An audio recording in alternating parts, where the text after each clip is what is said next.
So ito sir, no? So good working. CD tsaka LED gumagana lahat. Smooth lahat ng button niyan. So power on natin. So made in Japan to, made in Japan na 220 volts, may voltage selector sa likuran. So pag gusto mong CD muna, no? Nakikita mo ni-ready ko na yung ano, no, yung TV para makita mo mamaya kung nag-LD o pag gusto mong CD, may sarili CD ka lang, no? So pag pinindot mo to, pag in-eject mo siya, kusang lalabas dito yung pang CD lang, no? So magsasalang tayo CD muna.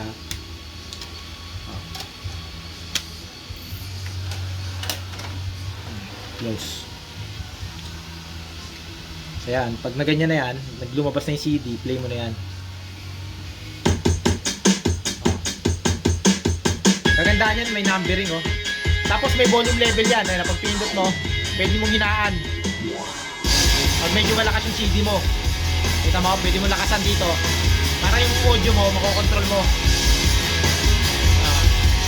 Makokontrol mo yung audio, lakas ng CD mo na isasala mo. Minsan mo mga CD malalakas eh.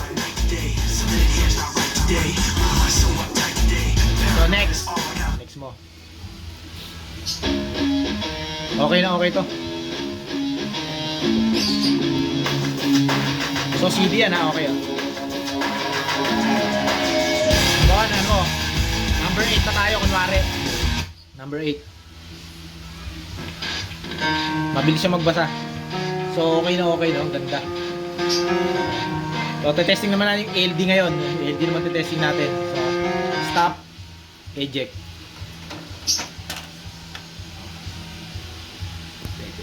So ngayon, pag LD, papatayin mo, pag inano mo yan, pinasok mo yan, patayin mo tong CD. Pwede mo rin naman ilabas yan dito yung CD. Katulad yan, no? So, open natin. Yun yung malaki.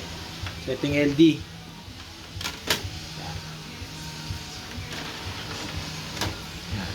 LD yan, ha? So, play. LD. Ang bilis ng ikot ng LD, no? Parang DVD, laser disc. Play side B, yan. Kita mo sa ano. O, yan na. Yan yung LD. O, kita mo. So, pag nine-next mo yan, yan na pa. Japanese. Baka na next mo. Next. BG yan eh.